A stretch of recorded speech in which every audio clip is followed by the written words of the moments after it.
now with this meaning crisis where we can go back and reevaluate it and understand it as the possibility of these relevance realization patterns stacking up beyond the individual, let's say. Okay, so I want to comment on that revelation idea. I'm going to go a little sideways here. And so you might say that the standard view of the world now is that there's an objective reality that's devoid, that's made out of material things. That's the most appropriate way to conceptualize it. It's made out of objective things. They exist independently of consciousness, and we project a value structure onto them. And when we die, let's say, or when there is no human consciousness, that value structure there's no value structure like that there. And so it's epiphenomenal and evanescent. It's not a fundamental part of objective reality outside of subjectivity. So now there's a couple of problems with that viewpoint, I would say. First of all, it isn't obvious to me that we see objects, we see patterns. It's not obvious that we see, you could make a strong case, and this was made by a man who wrote Ecological Approach to Visual Perception, that what we perceive first and foremost aren't objects. We perceive meaning. Mm-hmm. We perceive a falling off place if we get too near a cliff, and even a 6-month-old will perceive that. Children, infants, very, very young, perceive beauty, they perceive symmetry, they perceive value, and so we don't perceive the object and obviously project the meaning. You can't say that that's the way the neuroscience of perception has laid out the world. And then the last thing is that the problem with the idea that we merely project meaning onto a meaningless objective world is that meaning is disclosed to us in ways that we can't predict and that are outside of our what would outside of it the new knowledge that we don't have can be revealed to us through the perception of value. It's not obvious how we can project that and then also have something new revealed at the same time. So meaning is disclosed to us. And the phenomenological psychologists made much of this in the first third of the 20th century, following Heidegger. So anyways, I'm going to leave it at that. Can I just jump in? I go back here to Dietrich von Hildebrand's famous distinction between the merely subjectively satisfying and the objectively valuable. And I mean, he certainly understood the play between the subjective and the objective, and all the classical philosophers knew that. Aquinas certainly knew it. I mean, the mind and the intelligible form light up each other, he said. I mean, each one illumines the other. So I don't think the pre-modern people had the sense of, sharp demarcation of the two. Nevertheless, there's a distinction. And I think, Jordan, you're hitting at it there. We feel the distinction between the merely subjectively satisfying and the objectively valuable. The objectively valuable addresses me. It rearranges me. It's not something that I've configured or I've projected. It's turned me upside down. I think we've all had that experience. There was an article in Rolling Stone years ago, and it asked a number of the famous rock and rollers, what was the first song that rocked your world?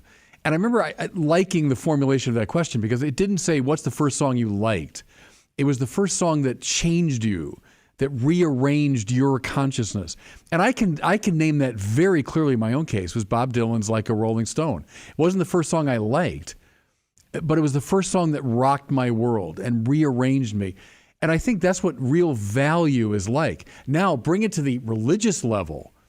Now we're in a biblical kind of framework where, it's not you who've chosen me, it's I who've chosen you. And now when the summum bonum isn't just dumbly out there waiting for us to rise up through some contemplative exercise.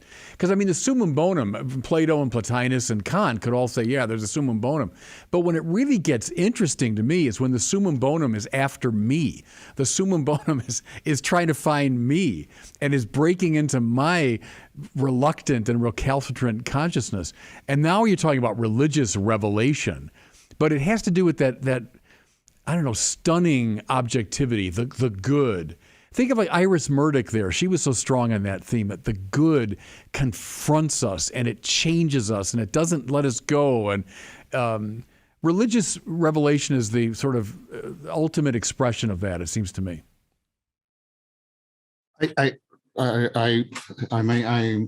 This is something with which I'm in significant agreement, but I think it's also important to wonder together why this has become so problematic. I think we're in a meaning crisis. So, yeah. And I think we should remember, the factor. So Bishop, you invoked Aristotle's conformity theory, and of course that was replaced by a representational theory of knowledge, a propositional representational theory, for various reasons. One was trying to account for the Copernican revolution, etc. We had nominalism that said those patterns aren't out in the world, and that's why I keep saying Jonathan is more radical than he sometimes realizes, because he's challenging a fundamental nominalism in his work. Yeah. Kant is the culmination of that. The real patterns are only in your mind, and we have no access to the world, and there's reasons why we got there. And then of course there are related issues around ideas of levels of being, which is I think you're right. All of you have said this, and this is central to the phenomenology of intelligibility, but it seems to be, contradicted by something that, starts with Scotus and goes through Occam and goes into the heart of the scientific revolution. Is there's no such thing as levels. This is not reality just is, existence isn't a predicate, and those kinds of things. Now, I'm not mentioning these things to espouse them. I'm mentioning them to try and indicate there have been very profound philosophical historical developments that have challenged this phenomenology, and that part of the task, I don't want to be presumptuous. Part of what I see my task of being is to try and take the very best of science and answer all of those challenges in a way that restores confidence in the hierarchies of intelligibility and the phenomenology of connectedness. Now, that's one thing I'd want to say. The second thing... Now, why are you doing that? Why are you called to do that, John, do you think? Well, I'm called to do that because, this is how I put it to my students who take my introduction to cognitive science. We have a scientific worldview in which science and the scientists and their meaning making have no proper ontological place. We are the whole. Science and we are the black hole within this worldview that dominates us. And let's be very clear, and this is Heidegger's point. The domination is not just ideational or even ideological. It is woven into the fabric of our technology, the ways we communicate. It's woven into our cognitive grammar. We talk about, even the way that we divide subjective and objective. One of Gibson's points, right, Jordan, you mentioned Gibson, is the notion of an affordance, and an affordance is not properly objective or subjective. The graspability of this cup is not a feature of the cup. It's not a subjective feature of me. It's a real relation between me. And so, Gibson's work is really profound. This is why it gets taken up into 40 cognitive science. He's trying to challenge this grammar, and there's a whole bunch of us. I'm in no way a singular individual, although I might be a bizarre one. But I represent a lot of people who are feeling called to the fact that this lack of ontological placement and the fact how the way it ramifies through, our ontological technological structure and our cultural cognitive grammar, the very ways we think, is causing massive suffering. I'm absolutely right. I'm unclear about that a bit. I'm still unclear about exactly what you mean. What is this black hole? Is this the insistence on the absolute distinction between the subjective and the objective? No. What is this black? Okay, so what is? Well, it exactly? what I meant, it's related to that. But what I was directly referring to at the black hole is that does science exist? Okay, if it is, what kind of entity is it? And tell me, using physics or chemistry or even biology, use just that ontology and those methodology. Tell me what science is, and tell me how it has the status to make the claims does. And tell me how science is related to meaning and truth, and how do meaning and truth fit into the scientific worldview? They're presupposed by that worldview, but they have no proper place within it. That's what I mean. So whenever we're doing the science and saying this is what the world is, we are absenting ourselves from it. We have no home in which we are properly situated. And I think that ramifies through everything we think, say, and do to each other and with each other in a profoundly corrosive way. That's what I mean by the meaning. Okay, what's the profoundly It's caused corrosive enormous way? How does suffering. that ramify? It causes enormous suffering. So, I mean, I was talking to somebody just the other day in Australia, and there are more deaths by suicide in Australia right now than COVID. Yeah. And Australia is one of the epitomes of, the best countries in the world, affluent, liberal democracy, not much conflict, been at peace for a long time, blah, blah, blah, blah. All the things that the Enlightenment said would bring in unending happiness. And what you have is spiking in suicide. You have the loneliness epidemic. You have the addiction epidemic. You have people choosing to live in a virtual world rather than the real world. You have all of these things that are pointing to the fact that there's a significant stressor. You have positive responses too. You have the mindfulness revolution. You have the resuscitation of ancient wisdom philosophies like Stoicism. You have you have the work of people like right here.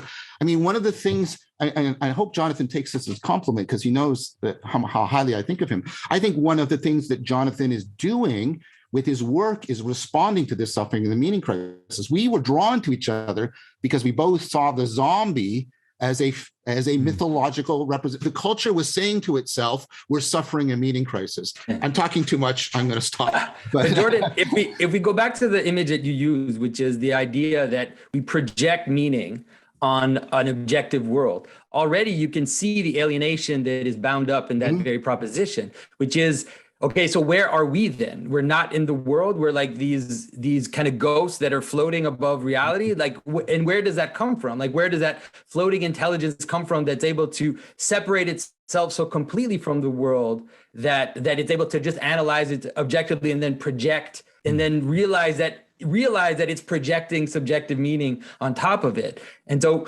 once I think that some of the work that John's been doing and some of the work that you've been doing is to realize this embodied reality is that we are in the world and we are part and parcel of the manner in which meaning, even the world itself, discloses itself. People who think they can imagine a world outside of human consciousness, like where are they? Where are these signs? Where are they standing that they can tell us that we are projecting meaning onto the world? Are they like gods, up in the world? They would never say that. They've taken themselves out of the equation. And so coming back into reality and understanding this image of communion, for example, like a lot of the images that John is saying is really this image of communion, is that meaning is relational, that it's communal, that it's all these things that can help us even understand once again what the religious patterns are for, is to just it's actually holding reality together. And once we've broken that, then we get this increasing alienation, we get the increasing fragmentation, the suburbs as just a spread of people that don't know each other, they don't have common projects, that have nothing in common except that they're living in just this equal space. And so this kind of reducing of hierarchy in the world that the scientists wanted to happen, it's happened now to us. And everything's breaking apart and nobody can hear each other. And it's a direct consequence of that thinking.